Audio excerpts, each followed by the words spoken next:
Good afternoon, everyone. I am delighted that you could join us for another session from socialstudies.com, where social studies lives. And I'm Pam Gothard, the Professional Learning Director. Delighted to have you joining us today as we take a look at growth versus fixed mindsets.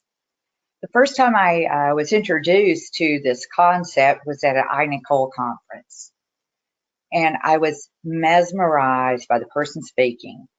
And I kept sitting there, and every time they would bring up a point, I would say, "Oh, I'm a growth mindset. Oh, no, I'm a fixed mindset." I kept waffling back and forth as the presenter introduced various points of what it meant to have either a growth or fixed mindset. As I waffled back and forth, I looked at my colleague and boss, and I said, "Oh my gosh, I think I have a fixed mindset." And he's like, "Oh, you do not. You have a growth mindset." So it was really just very interesting to me and very stimulating to have that own conversation going on in my head as the presenter was sharing the material. So let's start off by seeing, what do you think you are? Do you think that you have a growth mindset or a fixed mindset? And the way we're going to start this off today is I'm going to give you a poll and let you take a poll, and we're going to see where you rate yourself. So today we're going to see, if you're offered a new challenging task at your school, what will you do? Will you accept the challenge with great excitement? Will you accept the challenge though you are partially scared or have reservations? Or will you decline the opportunity? Which will you do? Here's your poll. I'll give you a moment to go ahead and get your votes in. Okay, everybody get your votes in on that. Great, great, great, great, good. It looks like we are getting kind of a mix across the board today. Wonderful. Okay, it looks like it's okay. So it looks like we have about a half and half between I'd accept the challenge with great excitement and I'd accept the challenge even though I might have some hesitations or reservations. So it looks like on this one, guys, you guys have a growth mindset. So why are we even talking about this today? Why is this idea, this concept of growth fixed mindset so important? What does this really, is it really such a big deal?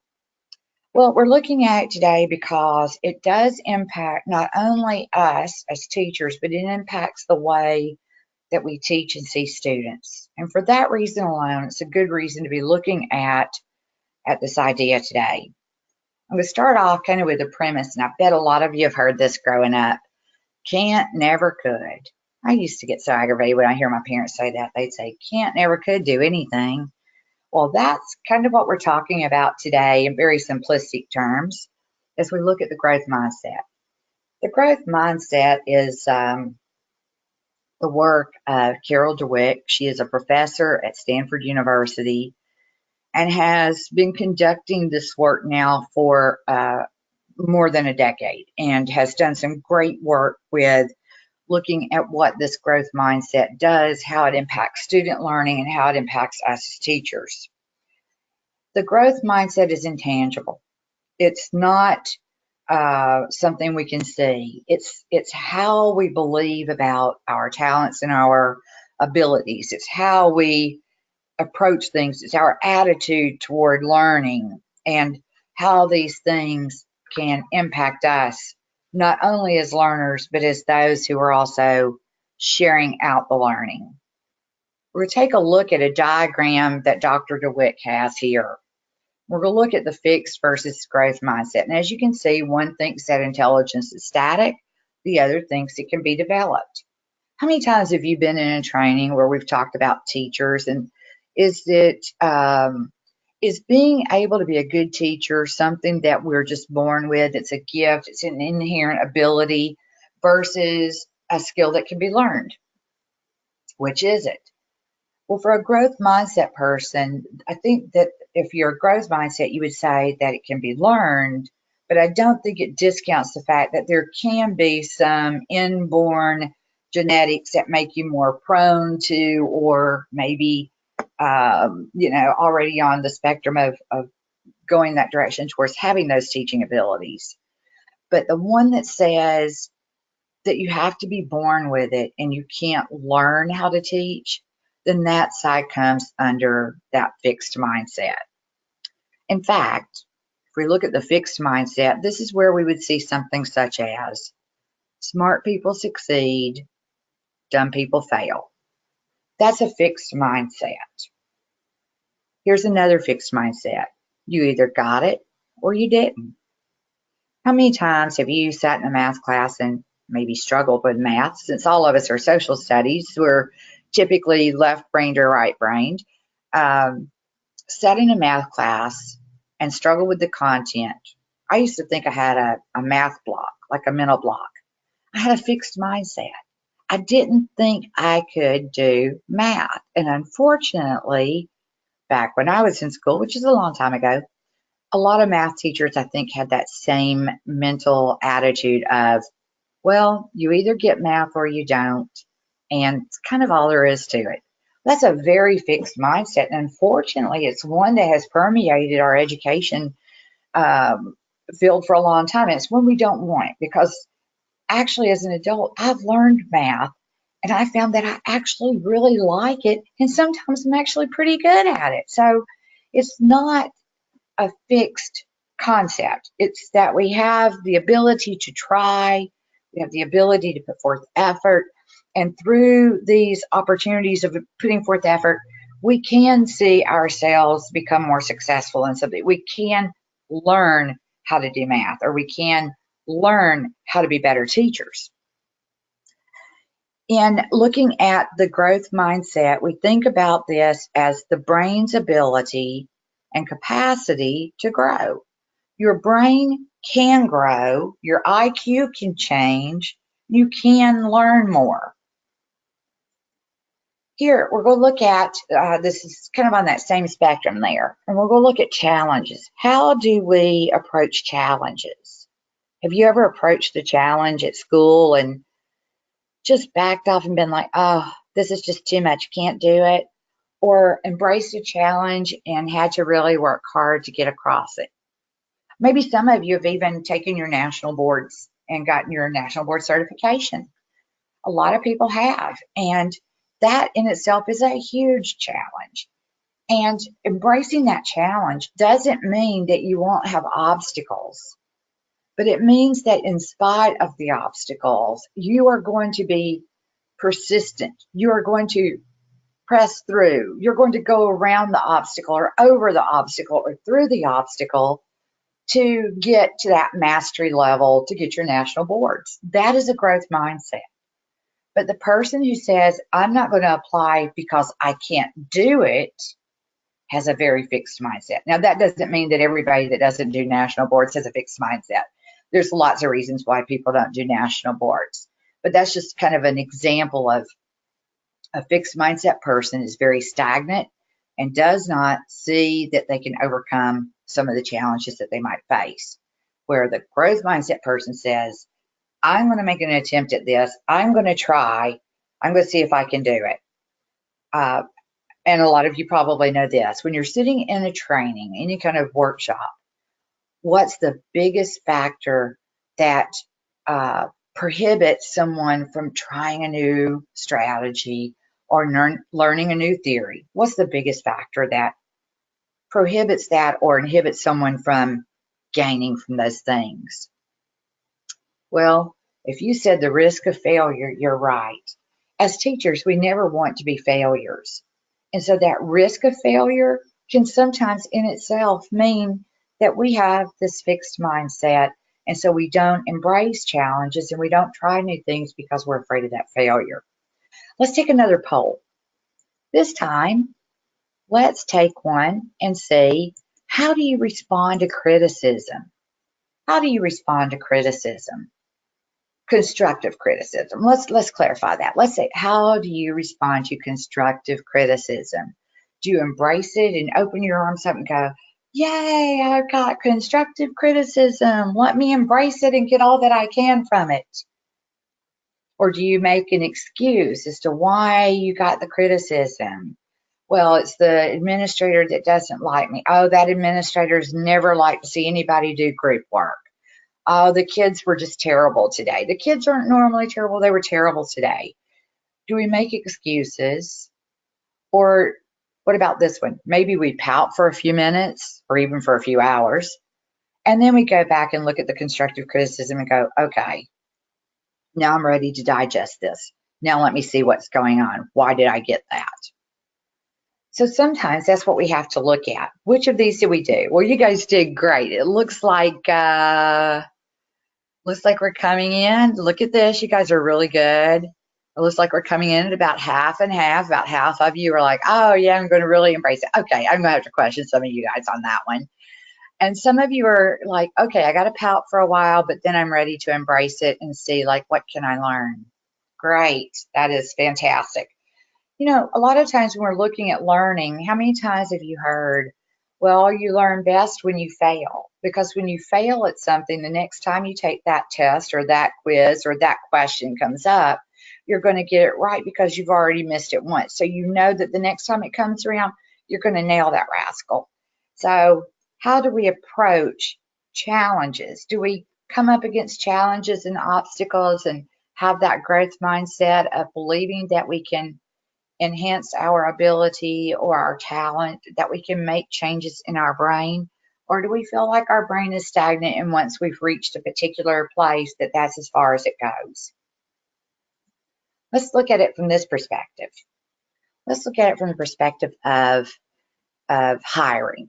Let's say, for instance, your superintendent has a slightly above average IQ and is really, really good at their job. And they want to hire a deputy superintendent. Now, are they going to hire someone who is equally good at the job as they are? Are they going to hire someone better than themselves or someone who is not quite as good as themselves? What do you think?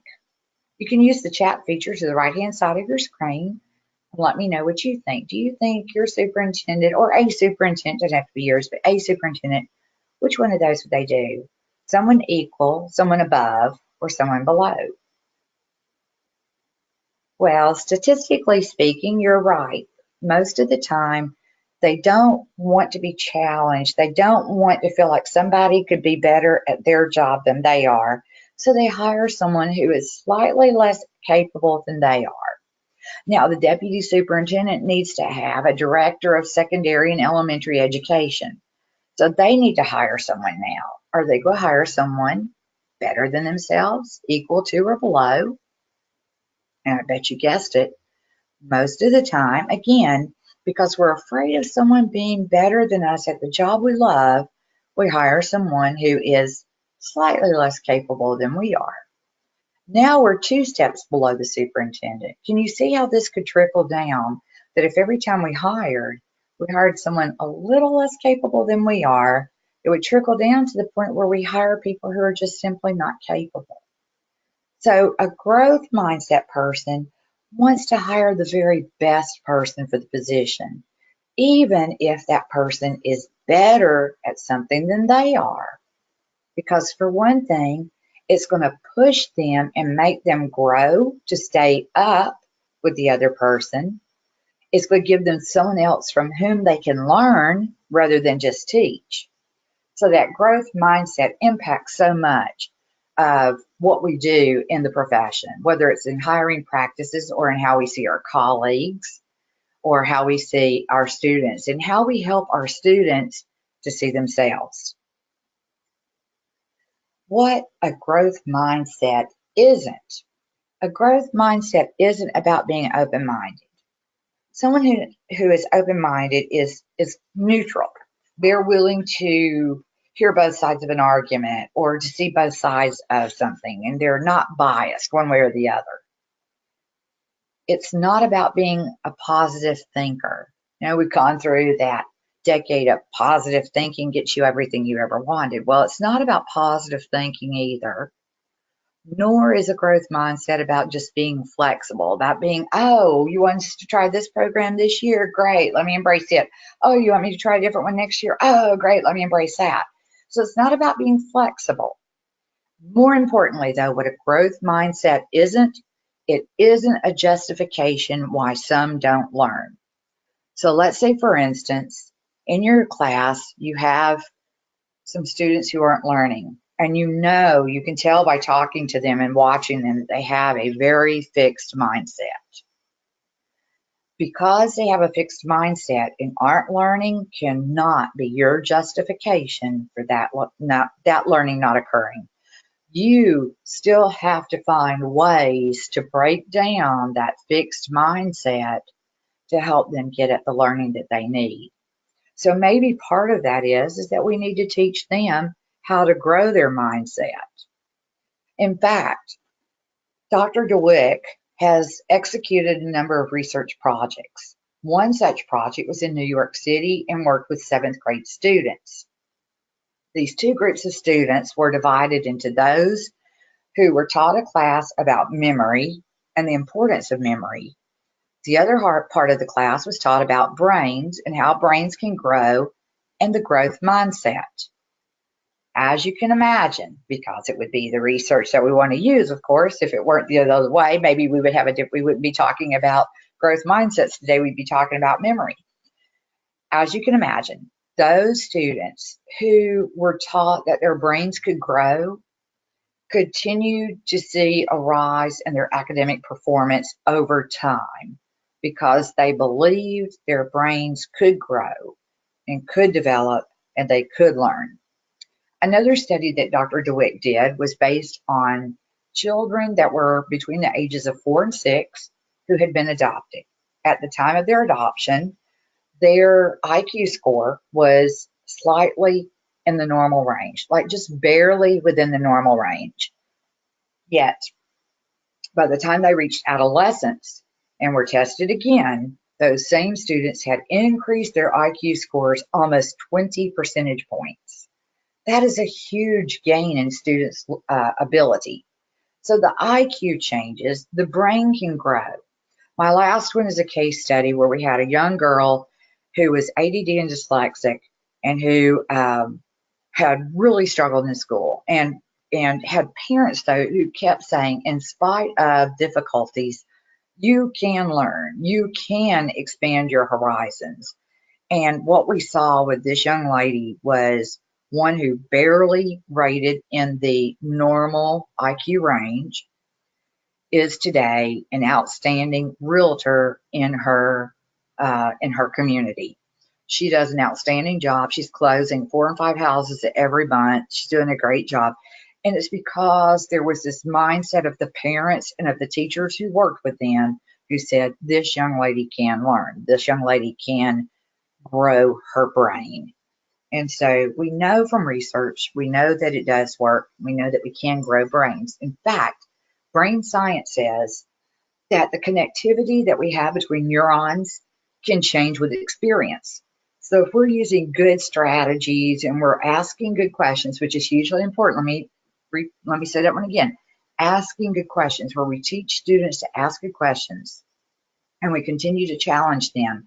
These experiences cause a connectivity between the neurons, and the neural networks that are there grow. We grow new connections and we strengthen existing connections. So these experiences where we challenge students, give them something slightly above where they are, where we challenge them to put forth effort, that the effort has to bring about outcome.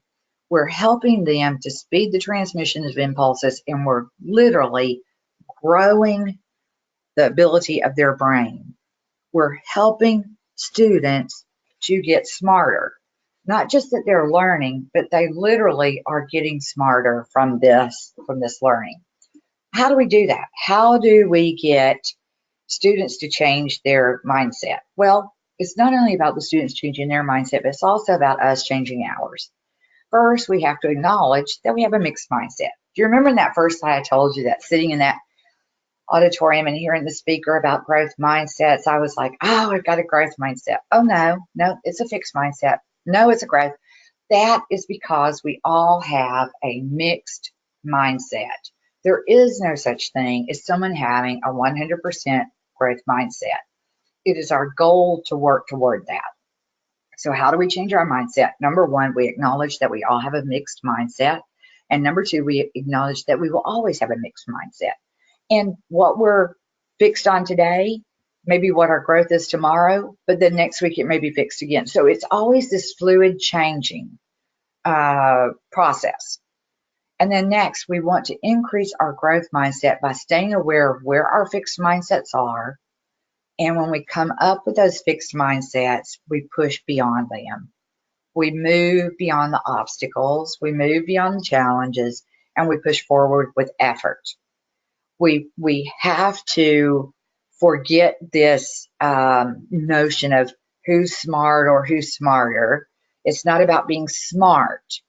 We want to change our focus and focus in on being a learner. It's about increasing our learning. It's not about whether we're smarter than this person or that. It's about, am I learning? And am I learning more? Learn. It's constantly this idea. I guess really you could say it's metacognition. It's our thinking about learning or thinking about thinking. And then another way that we also want to change mindsets is we have to give students specific praise. So let's say a student who typically makes a C gets an A on a test and you congratulate them. Oh, Michael, I'm so proud of you. That was great. I'm so glad you got an A. That is like a nickel's worth of praise. Let's give them a whole dollar's worth of praise. Let's say, Michael, I could tell you had studied for that test because of the way you answered those essay questions. Now I'm being very specific about, oh, I can tell the change in your score because of the effort you put forth. And that effort is what I'm rewarding. And by doing that, it's like we're giving them a whole dollar's worth of praise instead of that nickel's worth. Now, Dr. Dweck also had another research project where she looked at a school in Chicago and was very impressed with what the school had done in terms of student success. When students were not successful on a project or whatever was being measured, they received a not yet. Now think about that for a moment. Giving a student a grade of 60 or giving a student a paper that says not yet. Which one of those do you think is going to go the furthest in increasing the growth mindset? Well, if I got a 60, I failed and I'm done. But if I get something that says not yet, oh, then that means I can still get there. So this idea that effort will get me there can increase my feelings towards this growth mindset. So the growth mindset is an intangible. It's a belief. It's an attitude toward learning, how we approach challenges, how we deal with the constructive criticisms that we receive. It's how we deal with these things to whether they shut us down and immobilize us, or whether they give us the opportunity, or whether we seize the opportunity, I should say. The opportunity is there. Whether we seize the opportunity to learn from it and to spread our wings and grow further. Thank you so much for being with me tonight. I hope that you've enjoyed the session. I encourage you to take a look at blog@socialstudies.com for many different articles on anything from how to teach social studies and literacy to things of a theory nature. We encourage you to take a look at our articles at blog@socialstudies.com. And if there's anything that I can do to assist you, you're always welcome to email me at pgothard@socialstudies.com. It has been a pleasure to be with you this evening. If you have a comment or question, please go ahead and post it over in the chat feature, and I will take those now. I am going to go ahead and stop the recording, but I will stay online and take your questions until you're finished.